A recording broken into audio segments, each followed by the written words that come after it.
नमस्कार, आप देख रहे हैं भारत समाचार। आपके साथ मैं हूं स्वाति श्रीवास्तव। उत्तर प्रदेश की राजनीति आजकल डीएनए पर आकर अटक गई है। रोजाना किसी न किसी नेता के बयान आते हैं। पक्ष विपक्ष में डीएनए को लेकर सियासी संग्राम छिड़ा हुआ है। अखिलेश यादव और ब्रजेश पाठक में ट्वीट के जरिए वार पलटवार लगातार जारी है। देखिए इस पर एक खास रिपोर्ट।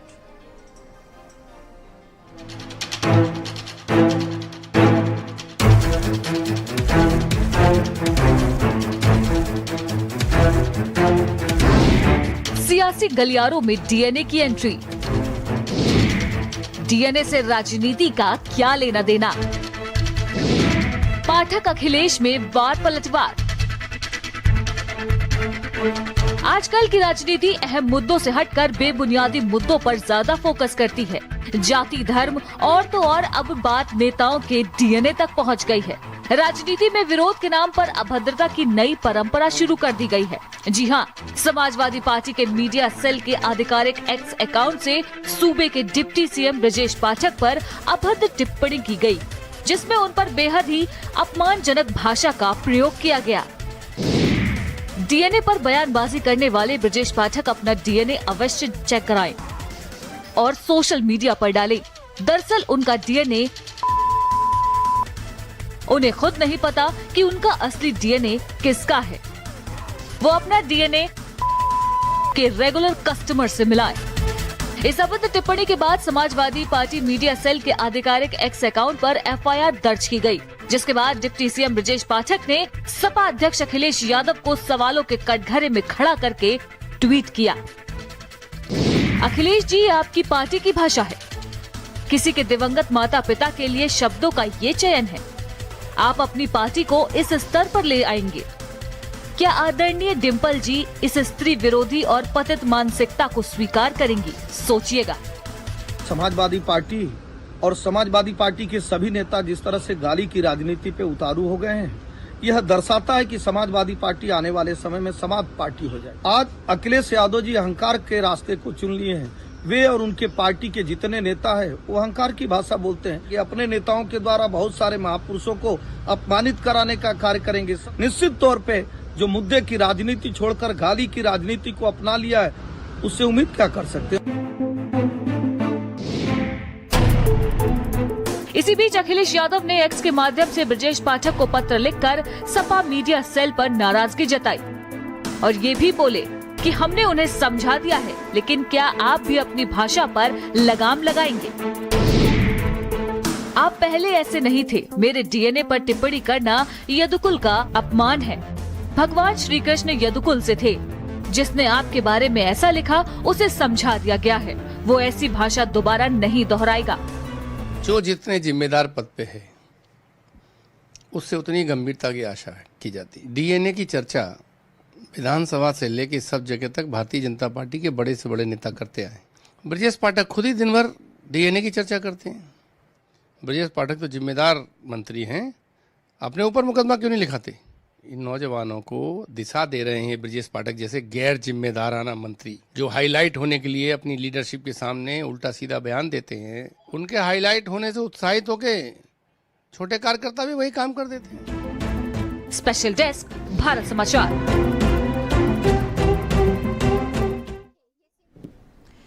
और हैदराबाद से आज बड़ी खबर आपको बता दें, गुलजार हाउस में भीषण अग्निकांड हुआ है, जिसमें 17 लोगों की मौत हुई। आग लगने से 17 लोगों की मौत हो गई। कई लोग झुलसे हैं। दर्दनाक हादसे पर प्रधानमंत्री नरेंद्र मोदी ने भी दुख जताया। घायलों को 50,000 रुपए की आर्थिक मदद दी जाएगी।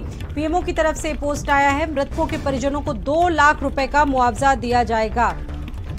देश के प्रधानमंत्री नरेंद्र मोदी ने भी दर्दनाक हादसे पर दुख जताया है और उन्होंने लिखा है कि आग की घटना में लोगों की जिस तरह से मौत हुई, बहुत दुखी हूं। जिन लोगों ने अपने प्रियजनों को खोया उनके प्रति मेरी शोक संवेदना है। घायलों और झुलसे लोगों को जल्द स्वस्थ होने की कामना करता हूं। वहीं प्रत्येक मृतक परिजनों को 2 लाख रुपए की राशि दी जाएगी। घायलों को 50,000 रुपए दिए जाएंगे। वहीं वहां के मुख्यमंत्री रेवंत रेड्डी ने भी हादसे पर दुख जताया। उन्होंने अधिकारियों को आग में फंसे लोगों को बचाने के लिए सभी आवश्यक कदम उठाने के निर्देश दिए हैं।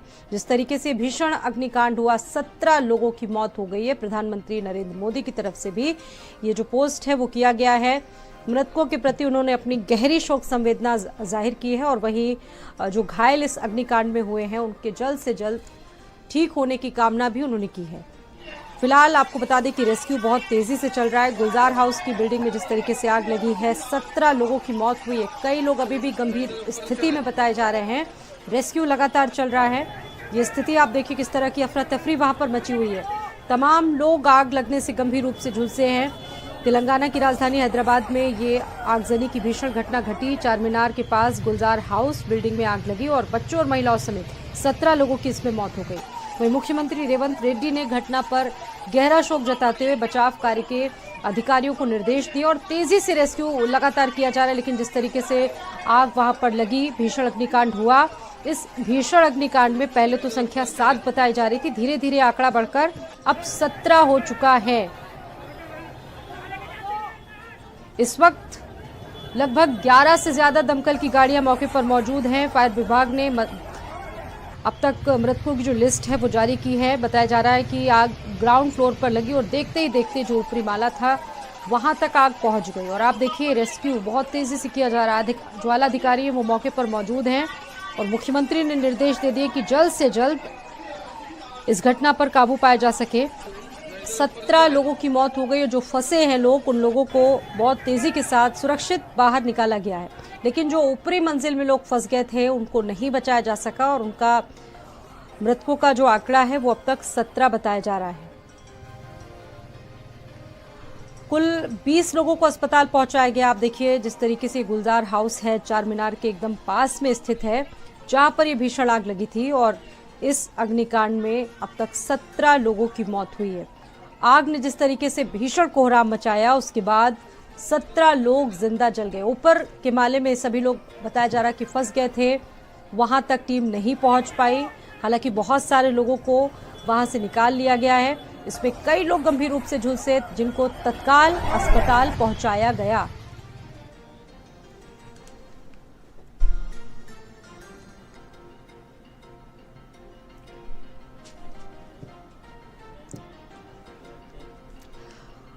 बढ़ते आगे, कानपुर में ट्यूबवेल में किसान की निर्मम हत्या से हड़कंप मच गया। मृतक के सीने और सिर में चोट के गहरे निशान पाए गए। पेचकस से गोदकर मौत के घाट उतार दिया गया। पुलिस ने इसमें 3 से 4 संदिग्धों को हिरासत में लिया है। सजैती थाना क्षेत्र के कुआंखेड़ा गांव की वारदात है। ट्यूबवेल में किसान की निर्मम हत्या से हड़कंप, मृतक के सीने और सिर में चोट के निशान पाए गए। पुलिस की पड़ताल जारी है।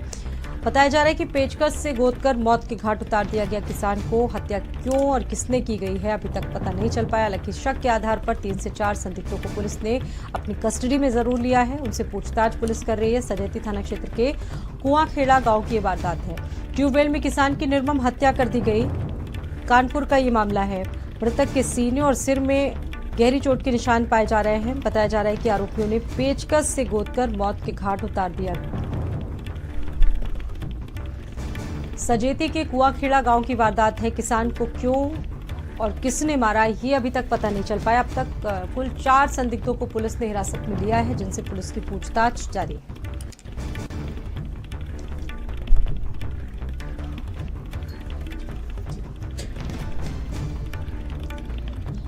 दीपक हमारे साथ मौजूद है इस खबर पर। दीपक, क्या बताई जा रही है पूरी वारदात? देखिए बताऊं कि सजेती थाना क्षेत्र के कुआंखेड़ा गांव के बाहर का ये मामला है, जहां पर ट्यूबवेल में ये बुजुर्ग जो है रात को सोने जाता था और खेतों की रखवाली करता था। कल भी जो है यह गया हुआ था, लेकिन आज सुबह जो है इसका मृत शरीर जो है वहीं खेतों पर पड़ा हुआ मिला। बताया ये जा रहा है कि पेचकस से सीने पर गहरे वार पाए गए हैं और इसके अलावा सिर पर भी जो है गहरी चोट पाई गई है। फिलहाल पुलिस ने जो है शव के लिए पोस्टमार्टम भेज दिया है। जांच पड़ताल फॉरेंसिक टीम को बुला कर की गई है और संदेह के आधार पर 3 से 4 व्यक्तियों को जो है वो हिरासत में लेकर के पूछताछ की जा रही है। चूंकि परिजनों का कहना है कि उनकी किसी से दुश्मनी नहीं थी, परिजनों की तरफ से किसी प्रकार का कोई आरोप प्रत्यारोप नहीं लगाया गया है, लिहाजा ऐसे में कठिन हो जाता है पुलिस के लिए। तो पुलिस जो है फिलहाल जो प्राप्त साक्ष्य है उनके आधार पर जो है 3 से 4 लोगों को हिरासत में लेकर के पूछताछ कर रही है और दावा कर रही है कि जल्द से जल्द इस पूरे हत्या के प्रकरण का खुलासा किया जाएगा। जी धन्यवाद आपका दीपक।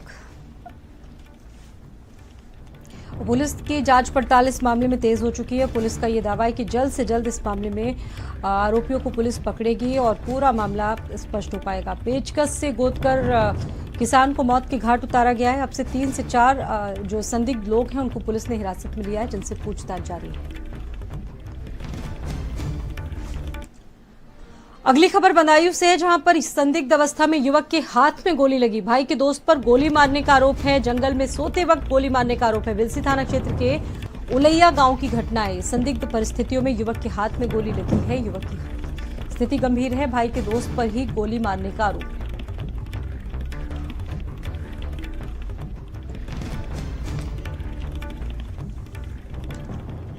विपिन जुड़ गए हैं। विपिन, क्या बताया जा रहा है मामला? साथ ही आपको बता दूं, ये मामला पूरा बिलसी थाना क्षेत्र के उलैया गांव का निकल के सामने आया है। यहाँ का जो युवक है उसने आरोप लगाया है अपने भाई के दोस्त पर कि मेरे जो है जंगल में, रात में जब जंगल में था तो मेरे हाथ में गोली मार दी। लेकिन देखकर जिस तरीके की जो मैन जहाँ पे दिखाई जा रही, जिस जगह दिखा रहा है उसको देख के, या जो हाथ में गोली लगी उसको देख के लगता नहीं कि शायद इस तरीके की गोली लगी है। क्योंकि पुलिस अभी इसमें जांच पड़ताल में जुटी हुई है और पुलिस का ये कहना है कि मामला संदिग्ध लग रहा है कि इसका जो भाई है उसका दोस्त उसे पसंद नहीं था, किसी चीज को लेकर इनका मनमुटाव चलता था, इसको लेकर वो समझाता था। इसको लेकर आज जो है शायद हो सकता है इसी ने स्वयं ने अपने गोली मार ली हो। तो पुलिस दोनों पहलुओं पर इसमें जांच कर रही है, गोली स्वयं मारी गई है या जो वास्तविक जो आरोप लगा रहा है भाई के दोस्त पर उसने गोली मारी है। क्योंकि उससे पहले भी मामले यहाँ पे निकल के आए हैं कि स्वयं गोली मारकर किसी पर आरोप लगा दिया, उसको जेल भिजवा दिया। तो एसएसपी डॉक्टर ब्रजेश कुमार सिंह ने जो एसएचओ मनोज कुमार सिंह थाना बिलसी के उनको आदेश दिया है कि वो इसको जांच करें और जो वास्तविक सही कार्रवाई हो उस पर करें। तो पुलिस जांच में जुट गई है। अब जांच के बाद पता चलेगा कि आज वास्तविक घटना क्या थी, गोली लगी थी या संदिग्ध बच्चों किसी ने मारी थी। जी, ओवर। धन्यवाद आपका।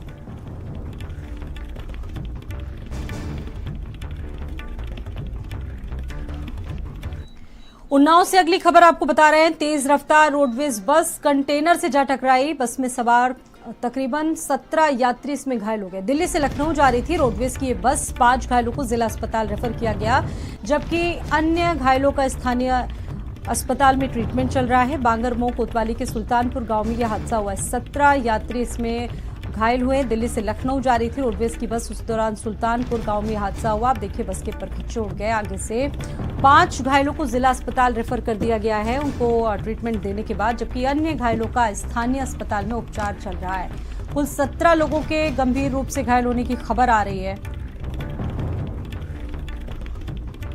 तेज रफ्तार रोडवेज बस कंटेनर से टकरा गई, जिससे यह हादसा हुआ। बस में सवार 17 यात्री गंभीर रूप से घायल हुए। 5 की स्थिति गंभीर बताई जा रही। दिल्ली से लखनऊ जा रही थी बस।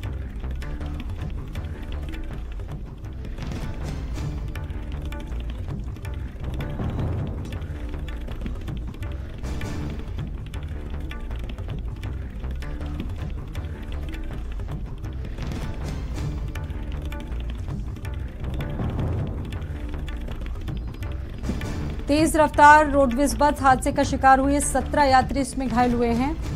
5 की स्थिति क्रिटिकल है, जिन्हें जिला अस्पताल रेफर किया गया है। दिल्ली से लखनऊ जा रही थी रोडवेज बस।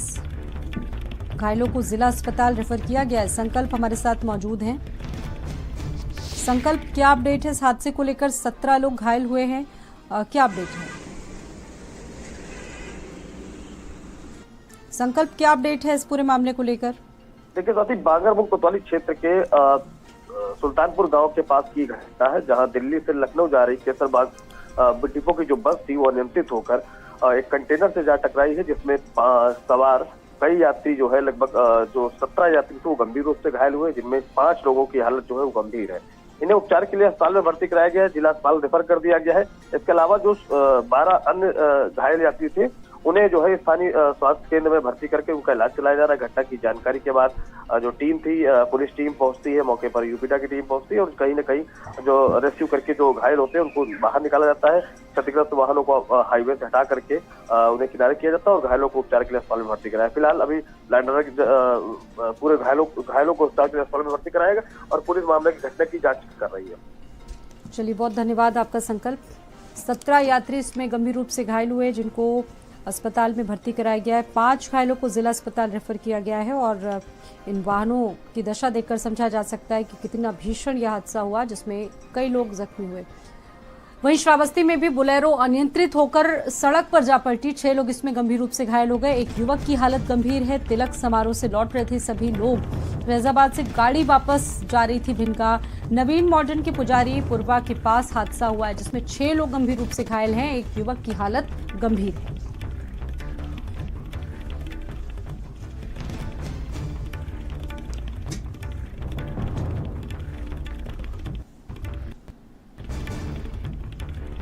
नवीन मॉडर्न के पुजारी पुरवा के पास यह हादसा हुआ। यहां पर भी रोड एक्सीडेंट, जिसमें बोलेरो अनियंत्रित होकर सड़क पर पलट गई। विनोद जुड़ गए हैं इस खबर पर। विनोद, क्या अपडेट मिल रहा है इसको लेकर? जी, तिलक समारोह से लौट रहे बोलेरो में सवार 1 दर्जन से अधिक लोग सवार थे।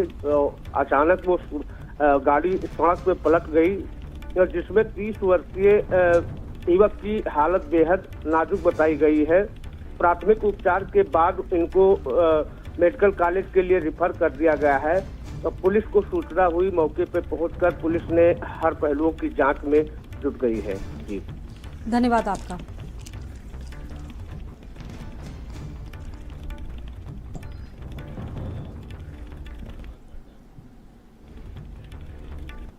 और अगला जो सड़क हादसा है वो ललितपुर में हुआ है, जिसमें डीजल से भरा टैंकर सड़क पर पलट गया। गौवंश को बचाते समय ये टैंकर पलटा है। बालाबेहट बमौरी गांव का मामला है। डीजल से भरा टैंकर सड़क पर अनियंत्रित होकर पलटा। ललितपुर में बताया जा रहा है कि गौवंश को बचाते समय ये जो टैंकर है वो पलटा।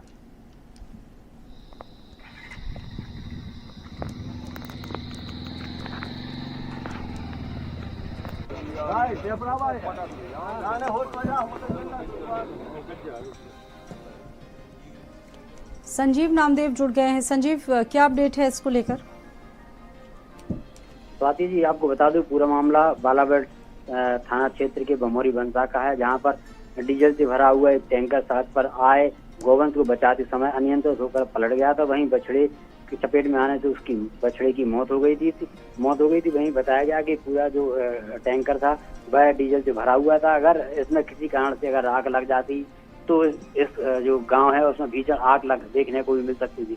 बड़ा हादसा होते होते बच गया है। तो वहीं स्थानीय लोगों ने प्रशासन को सूचना दी। प्रशासन ने उस टैंकर को क्रेन के माध्यम से उठाया और सुरक्षित अपने स्थान के लिए रवाना कर दिया है। जी, धन्यवाद आपका संजीव।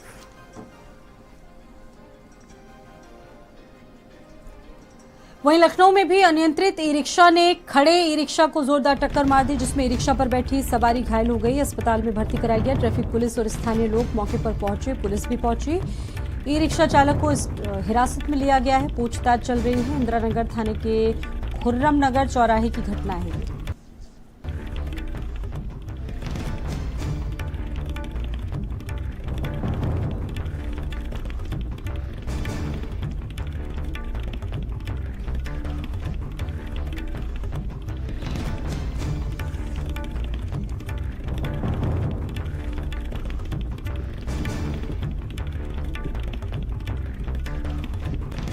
ई रिक्शा में बैठी सवारी इसमें घायल हो गई। ट्रैफिक पुलिस और स्थानीय पुलिस भी मौके पर पहुंची और घायल को अस्पताल लाया गया।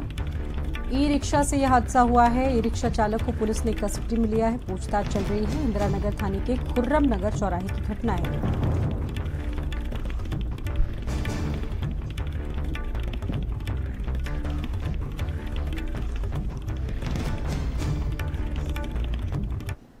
बढ़ते आगे, कानपुर के यतीम खाना साइकिल मार्केट में आग लगने का मामला सामने आ रहा है। दमकल की 4 गाड़ियां मौके पर मौजूद हैं। आग बुझाने के प्रयास जारी हैं। लाखों के नुकसान की आशंका जाहिर की जा रही है। सुरक्षित दुकानों से लोग सामान निकालने में जुटे हैं। दमकल की 4 गाड़ियां मौके पर मौजूद हैं। यतीम खाना मार्केट का ये मामला है। लाखों के नुकसान की आशंका जाहिर की जा रही है। फिलहाल दमकल की गाड़ियां मौजूद हैं।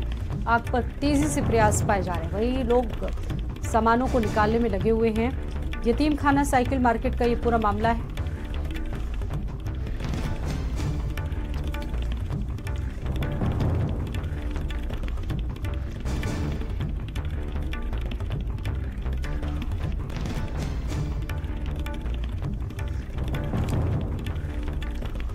कानपुर के यतीम खाना साइकिल मार्केट में आग लगी और लाखों का नुकसान हुआ।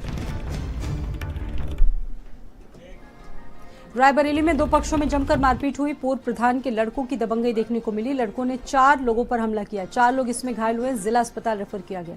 लालगंज के हसनापुर गांव की घटना।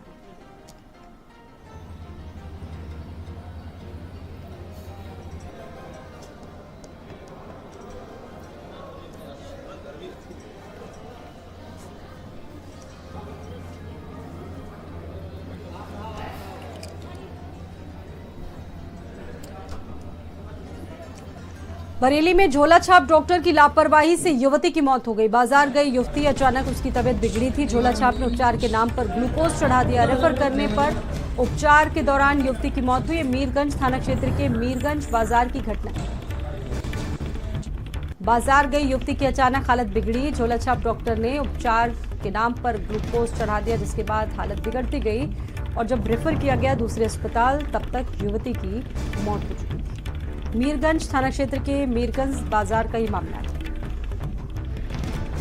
झोला छाप डॉक्टर की लापरवाही से युवती की मौत हो गई बरेली में।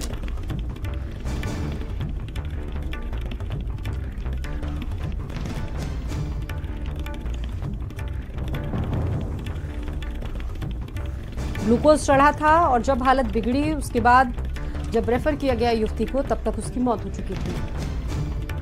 लखनऊ के गोसाईगंज में वकील अनुपम तिवारी का शव मिला। हाईकोर्ट के वकील अनुपम तिवारी का शव मिला। ऊर्जा मंत्री अरविंद कुमार शर्मा भी मौके पर पहुंचे। शुक्रवार रात अनुपम ने नहर में छलांग लगा दी थी। पत्नी से विवाद के बाद इंदिरा डैम से लगा दी थी छलांग। एसडीआरएफ ने शव को निकालकर पोस्टमार्टम के लिए भेजा। चिन्हट थाना क्षेत्र के रहने वाले थे अनुपम तिवारी। अधिवक्ता को बचाने उतरा साथी शिवम भी डूब गया।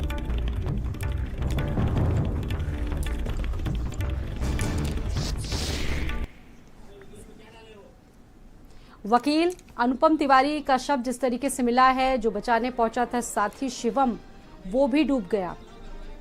ऊर्जा मंत्री ए के शर्मा भी मौके पर पहुंचे। एसडीआरएफ ने शव को निकालकर पोस्टमार्टम के लिए भेजा है। क्या वजह रही इसके पीछे, क्या ये पूरा मामला है, इसको लेकर पुलिस की जो पड़ताल है वो जारी है। ऊर्जा मंत्री ए के शर्मा भी मौके पर पहुंचे थे। लखनऊ का ये पूरा मामला है। इस सिलसिले में ऊर्जा मंत्री ने आला अधिकारियों से बातचीत भी की। क्या वजह रही इसके पीछे की, ये अभी जांच का विषय है। बताया जा रहा है कि ये पत्नी से विवाद था अधिवक्ता अनुपम तिवारी का, जिसके बाद छलांग लगा ली नदी में। बांदा में गुटखा थूकने पर दो पक्षों में खूनी संघर्ष का मामला सामने आया। भरे बाजार देर तक मारपीट होती रही। लात घूसों बैठ से दो पक्षों में विवाद हुआ। बीच बचाव में महिलाओं से भी मारपीट हुई। शहर कोतवाली के माहेश्वरी देवी चौक बाजार का मामला बताया जा रहा है। भरे बाजार देर रात तक ये सिलसिला चलता रहा। लात घूसों और बेल्ट से दो पक्षों में विवाद बढ़ता चला गया। गुटखा थूकने पर दो पक्ष आमने सामने आ गए और ये देखते ही देखते विवाद इतना ज्यादा बढ़ गया कि जमकर मारपीट हो गई। कल रात लगभग 9:30 बजे महेश्वरी देवी मंदिर के पास एक व्यक्ति के थूकने से पड़े सीटे को लेकर आपस में विवाद हो गया। इस पर दोनों पक्षों के बीच आपस में मारपीट भी हुई। दोनों पक्षों को थाने लाया गया, वहाँ उनका चिकित्सीय उपचार कराया गया।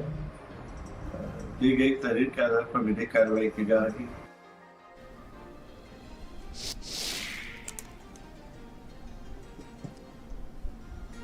गुटखा थूकने को लेकर ये विवाद हुआ और विनोद हमारे साथ मौजूद हैं। विनोद, क्या बताया जा रहा है? गुटखा थूकने पर ये विवाद हो गया, खूनी संघर्ष में बदल गया, ये कैसे?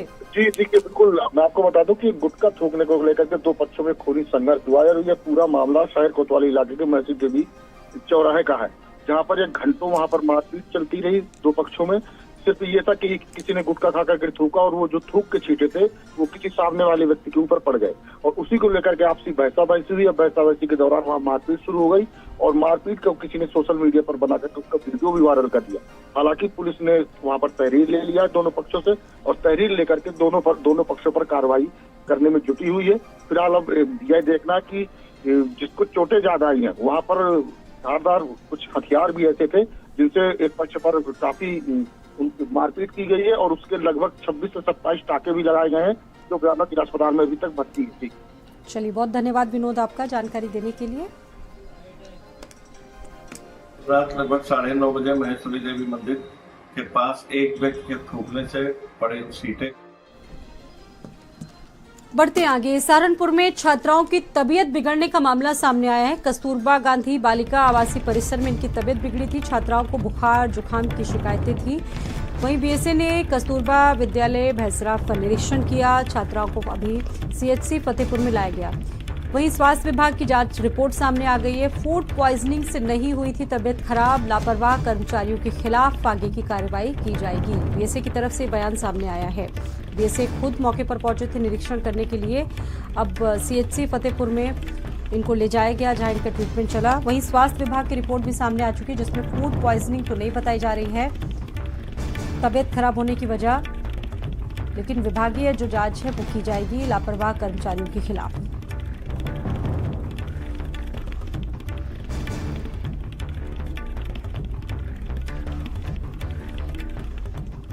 कस्तूरबा गांधी बालिका आवासीय में बिगड़ी थी लोगों की तबीयत। लियाकत जुड़ गए हैं। लियाकत, रिपोर्ट सामने आ गई जिसमें फूड पॉइजनिंग तो वजह नहीं बताई जा रही, क्या और वजह बताई जा रही है?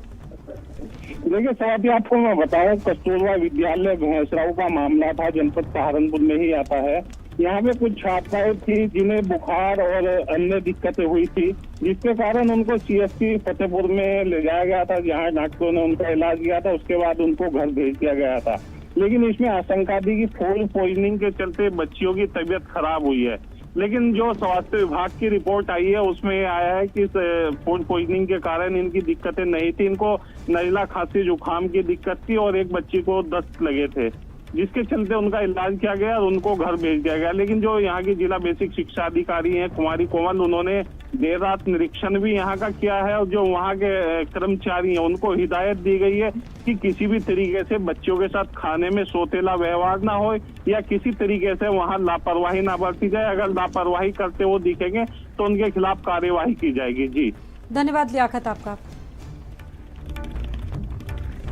अब आगे कार्रवाई करने की बात कही जा रही है। लापरवाह कर्मचारी जो इससे जुड़े थे उनके खिलाफ कार्रवाई होगी। छात्राओं की तबीयत बिगड़ी थी। कस्तूरबा विद्यालय का ये पूरा मामला है। कस्तूरबा गांधी बालिका आवासीय परिसर में इन छात्राओं की तबीयत बिगड़ी थी। आनंद फानन में अस्पताल लाया गया। छात्राओं को बुखार और जुकाम की दिक्कतें थी, जिसके बाद इनको सीएचसी लाया गया।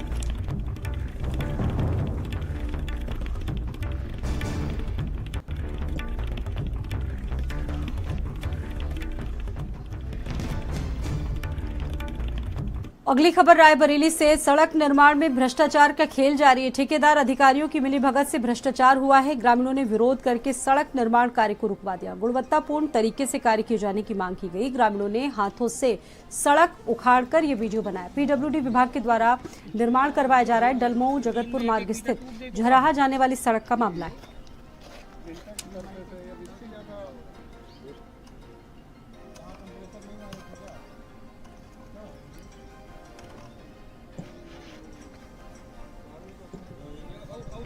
रायबरेली से संवाददाता रोहित जुड़ गए। रोहित, सड़क निर्माण में भ्रष्टाचार की इससे बेहतर शायद क्या तस्वीर होगी कि हाथ से ही सड़क उखड़ी जा रही है। महज कुछ ही दिनों पहले बनी और ये कोई पहला मामला भी नहीं है, कई ऐसी तस्वीरें आ चुकी है। रोहित जी बिल्कुल स्वाति, मैं बता दूं जिस तरह से देखा जाए रायबरेली में सड़क निर्माण में किस तरह से धांधली की जा रही है, किस तरह से भ्रष्टाचार का खुला खेल खेला जा रहा है, ये एक तस्वीर बान की है। क्योंकि सड़क एक तरफ बनती जा रही है, दूसरी तरफ जो ग्रामीण है वो हाथ से ही सड़कों को उखाड़ते हुए दिखाई दे रहे हैं। चटाई की तरह सड़कों की तरह से उखाड़ा जा रहा है। ये तस्वीरें जो है भारत समाचार के हाथ लगी है। आपको बता दें कि पूरा मामला डलमऊ जगतपुर जो मार्ग है वहाँ पर जो है झरा को जाने वाला जो मार्ग है 1 किलोमीटर का, वो जो है निर्माण कार्य हो रहा है। इसकी लागत लगभग 32 लाख रुपए बताई जा रही है। 32 लाख की लागत से पीडब्ल्यूडी विभाग के द्वारा सड़क का निर्माण कार्य कराया जा रहा है और कार्यदायी संस्था के साथ साथ जो पीडब्ल्यूडी विभाग के आला अधिकारी उनकी मिलीभगत से किस तरह से घटिया निर्माण हो रहा है, किस तरह से मार्ग निर्माण हो रहा है, ये तस्वीरें सामने आई है। इसको लेकर ग्रामीणों में भी आक्रोश है। ग्रामीणों ने तत्काल इस सड़क निर्माण को पूरी तरह से रुकवा दिया और कहा है कि जब तक ये मानक के अनुरूप सड़क का निर्माण कार्य नहीं होगा तब तक इस सड़क नहीं बनाई जाएगी। क्योंकि जिस तरह से सड़क का निर्माण कार्य कराया जा रहा है वो पहली बारिश ही सड़क नहीं झेल पाएगी, क्योंकि ग्रामीण उसको खुद हाथों से उखाड़ते हुए देखे जा रहे हैं। तो कहीं ना कहीं रायबरेली में सड़क निर्माण में भ्रष्टाचार का खुला खेल खेलने जा रहा है और इसमें न सिर्फ अधिकारी बल्कि जो ठेकेदार की भी मिलीभगत सामने आई है। जी धन्यवाद रोहित आपका।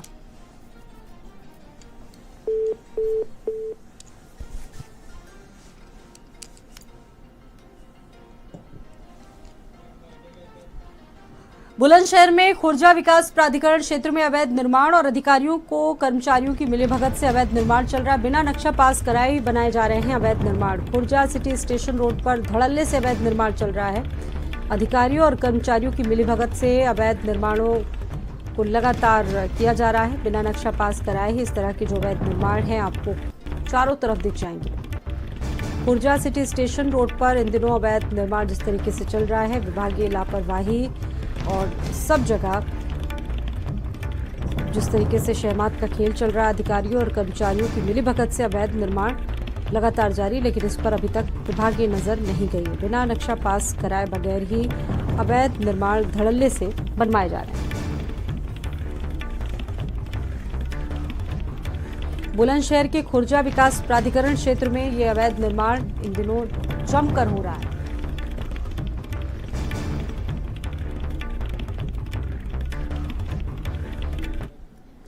बढ़ते आगे, प्रयागराज में तेज रफ्तार 2 बाइकों की टक्कर हो गई, जिसमें बाइक सवार 2 लोगों की मौत हो गई जबकि 2 लोग जख्मी हो गए। हंडिया निवासी बीएसएफ सिपाही हादसे में घायल हुए। मेजा के बगहा के पास की घटना है।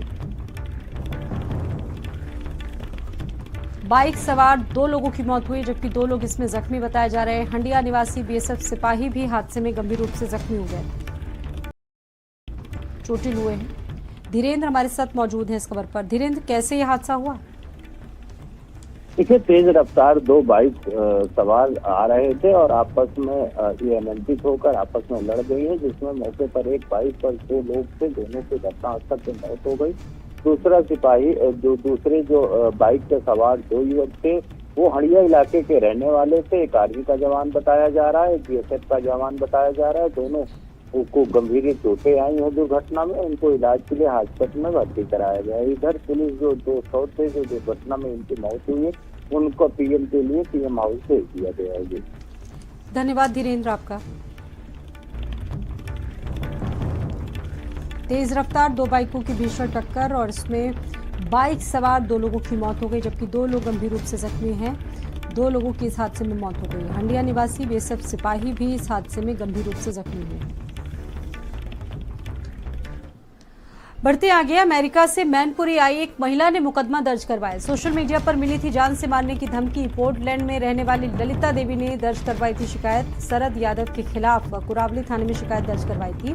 प्रेमपुरा धाम आश्रम से जुड़ा ये पूरा मामला है और इसमें जान की धमकी दी गई। थाना कुरावली क्षेत्र के प्रेमपुरा धाम से जुड़ा मामला बताया जा रहा है। इस मामले में शरद यादव के खिलाफ कुरावली थाने में शिकायत करवाई गई है। नदीम जुड़ गया इस खबर पर। नदीम, क्या मामला बताया जा रहा है? देखिए, एक विदेशी महिला जो है उसने एक शिकायत दर्ज कराई है। उसको सोशल मीडिया के अकाउंट से उसको एक धमकी दी है जान से मारने की और उससे ये कहा है कि जिस आस्था से तुम जुड़ती हो, जिस आस्था से तुम जुड़ी हो, उस आस्था का साथ छोड़ दो। प्रेमपुरा धाम जिसका नाम है उसको छोड़ दो ना, अगर उसको साथ नहीं छोड़ोगे तो अंजाम बुरा होगा। जिसको लेकर विदेशी महिला ने कुरावली थाने में अपनी एक तहरीर दी है। तहरीर पे पुलिस ने मुकदमा दर्ज कर जांच शुरू कर दी। जांच में जो तथ्य आएंगे उसके आधार पर कार्रवाई की जाएगी। फिलहाल पुलिस का जो कहना है कि मैं जांच कर रहा हूं और आरोपी की पहचान कर रहा हूं और जो तथ्य आएंगे उसके आधार पर कार्रवाई की जाएगी। नंदिनी, धन्यवाद आपका नदीम।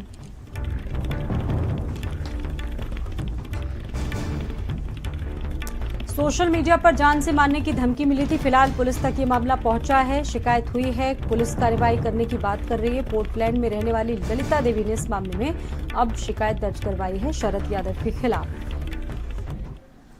वहीं आगरा में जीआरपी ने 1 करोड़ से ज्यादा के मोबाइल बरामद कर लिए। ट्रेनों में सफर करने वाले यात्रियों की गुम हुए थे फोन बरामद। 547 फोन की कीमत 1 करोड़ 25 लाख 58 हजार बताई जा रही। जनवरी से अप्रैल तक गुम हुए मोबाइल बरामद किए गए।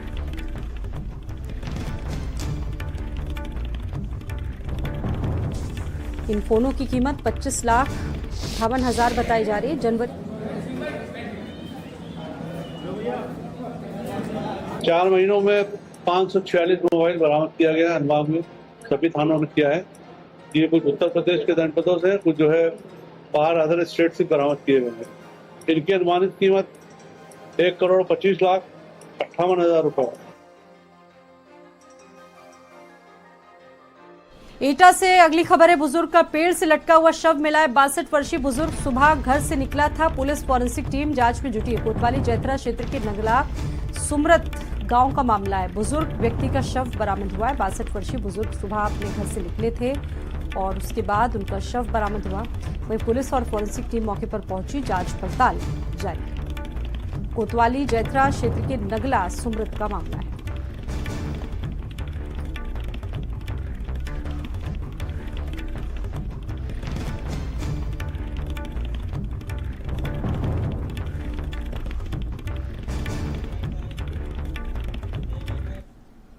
हमीरपुर में एक व्यक्ति की हत्या से इलाके में सनसनी फैल गई, जिसमें खेत में रस्सी से लिपटा हुआ शव मिलने से हड़कंप मच गया। सिर में चोट के निशान, आसपास खून फैला देखा गया। शव के पास खून से लथपथ पत्थर भी मिला है। जलालपुर थाना क्षेत्र के पुरैनी गांव की वारदात है।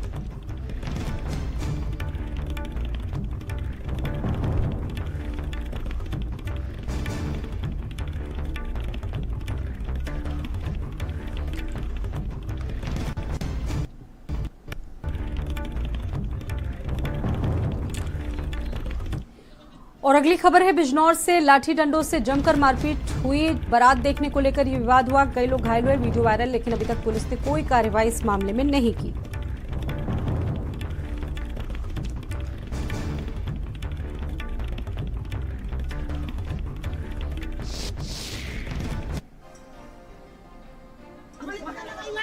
मारन दो सबके हाथ में लठा, सबके हाथ में लठा, सबके हाथ में मारन दो क्यों मत बनाऊंगा ना, मार दूंगा। घटना का वीडियो वायरल होने के बाद भी पुलिस ने अभी तक कोई एक्शन नहीं लिया। वहीं झांसी में पीडब्ल्यूडी के चौकीदार ने एक्सीएन पर गंभीर आरोप लगाए हैं। छुट्टी पर जाओ तो काम पर पत्नी को भेज देना। चौकीदार एक्सीएन के बंगले पर खाना बनाने का काम करता था। कर्मचारी यूनियन ने ऑफिस में प्रदर्शन किया। इस घटना के बाद क्षेत्रीय मुख्य अभियंता ने मामले की जांच भी बैठा दी है। पीड़ित ने नवाबाद थाने में शिकायत करवाई।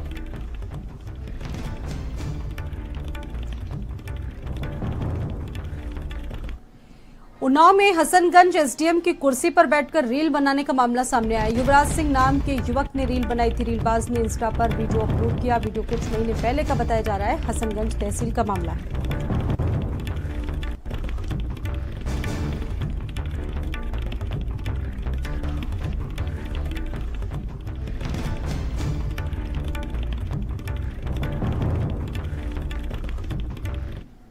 मेरठ में चुनावी रंजिश में दो पक्षों में खूनी संघर्ष हुआ। फायरिंग पथराव से दोनों पक्षों के 9 लोग घायल हो गए। गोलियों की तड़तड़ाहट से गांव में हड़कंप मच गया। ग्रामीणों ने घरों में छुपकर जान बचाई।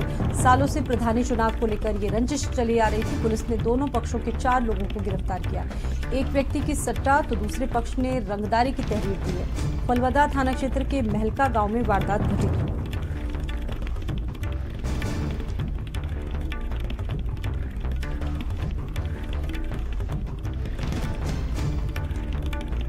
पुलिस ने दोनों पक्षों के 4 लोगों को गिरफ्तार किया है।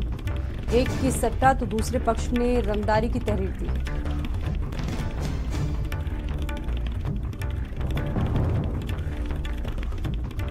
मेरठ का ये मामला है। चुनावी रंजिश बताई जा रही है, जिसकी वजह से दो पक्षों में खूनी संघर्ष हुआ। इस फायरिंग और पत्थरबाजी में दोनों पक्षों के 9 लोग गंभीर रूप से घायल हो गए।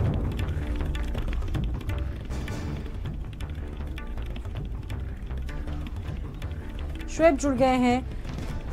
शुएब, क्या ये विवाद बताया जा रहा है? ये दो पक्ष हैं, असलम और सद्दाम। इन दोनों के बीच में जो है सालों से जो है प्रधानी चुनाव को लेकर रंजिश चली आ रही है। आरोप है कि प्रधान असलम जो है अपने हथियारबंद साथियों के साथ जो है सद्दाम के घर पहुंचा और दोनों पक्षों में एक पहले तो मारपीट शुरू हुई। उसके बाद जो थी पथराव होने लगा और देखते ही देखते दोनों पक्षों में गोलियां चलने लगी। गोलियां इतनी ज्यादा चलाई गई कि दोनों पक्षों के करीब 9 लोग घायल हो गए, जिसमें एक महिला भी शामिल है। जो ग्रामीण थे वो अपने घरों के अंदर छुप गए। किसी तरह से उन्होंने जान बचाई, जिसके बाद पुलिस मौके पर पहुंची। पुलिस ने वहां पहुंचकर देखा तो काफी लोग जो थे वो घायल थे गोलियां लगने से, और कुछ लोग ऐसे थे जिनको गोलियों के छर्रे लगे थे। 100 राउंड से अधिक ये फायरिंग बताई जा रही है। पुलिस ने सभी घायलों को सामुदायिक स्वास्थ्य केंद्र में भर्ती कराया है और इसी के साथ जो 4 आरोपी हैं दोनों पक्षों को, उनको गिरफ्तार कर लिया है। इसके बाद पुलिस ने अपनी तरफ से भी एक मुकदमा दर्ज कराया है। काफी गंभीर धारा में पुलिस ने वो मुकदमा दर्ज किया है, ताकि अगर कल को ये दोनों पक्ष समझौता करते हैं तो इनका समझौता ना है। दोनों पक्षों ने एक दूसरे पर आरोप प्रत्यारोप लगाते हुए भी एक थाने में तहरीर दी है, जिसमें मुकदमा दर्ज किया गया है। पुलिस का कहना है कि दोनों पक्षों ने काफी तांडव मचाया है गांव के अंदर, काफी फायरिंग पथराव किया है, जिससे किसी और अन्य व्यक्ति की भी गोली लग सकती थी। तो पुलिस टोली काफी मूड में है। पुलिस का कहना है जितने भी आरोपी थे, जो वीडियोग्राफी वहां हुई है, जो सीसीटीवी फुटेज है, उन सब साक्ष्यों को जुटाने के बाद कड़ी कार्रवाई की जाएगी। चलिए, बहुत धन्यवाद आपका शुएब। ग्रामीणों ने घरों में छुपकर अपनी जान बचाई। जिस तरीके से विवाद बढ़ता गया, पुलिस एक्शन ले रही है। सालों से प्रधानी चुनाव को लेकर ये पूरी रंजिश चली आ रही थी।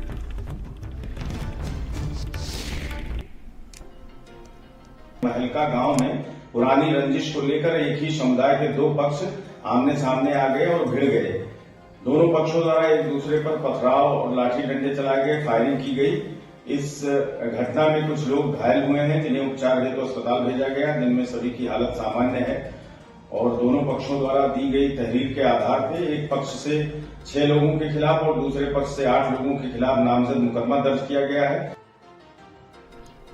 हापुड़ में शराब ठेके पर ओवर रेटिंग का विरोध करना महंगा पड़ गया। सेल्समैन ठेका संचालक के गुंडों ने युवक को पीटा। लाठी डंडों से युवक को पीटकर लहूलुहान किया गया है। गढ़ कोतवाली क्षेत्र का मामला बताया जा रहा है। शराब ठेके पर ओवर रेटिंग का विरोध करना इतना महंगा पड़ गया कि सेल्समैन ठेका संचालक के गुंडों ने युवक को बेरहमी से पीट दिया। लाठी डंडों से इतना पीटा गया कि युवक गंभीर बताया जा रहा है। ओवर रेटिंग का विरोध कर रहा था ये व्यक्ति। उसी दौरान संचालकों ने इसको जमकर पीटा। गढ़ कोतवाली का मामला है।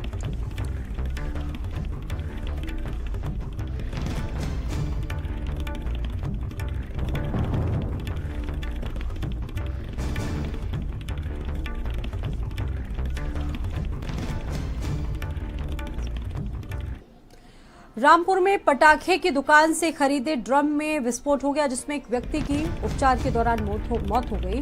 ड्रम को तोड़ने पर धमाका हुआ। कबाड़ की दुकान पर ये ड्रम रखा था जहां पर विस्फोट हुआ। थानागंज के चौकी रज्जड़ क्षेत्र की घटना। एक व्यक्ति की इसमें मौत भी हो गई है। ड्रम को तोड़ने पर यह धमाका हुआ है, जिसमें एक व्यक्ति की मौत हो गई है। कबाड़ की दुकान में रखा हुआ ड्रम जिसमें विस्फोट हुआ है।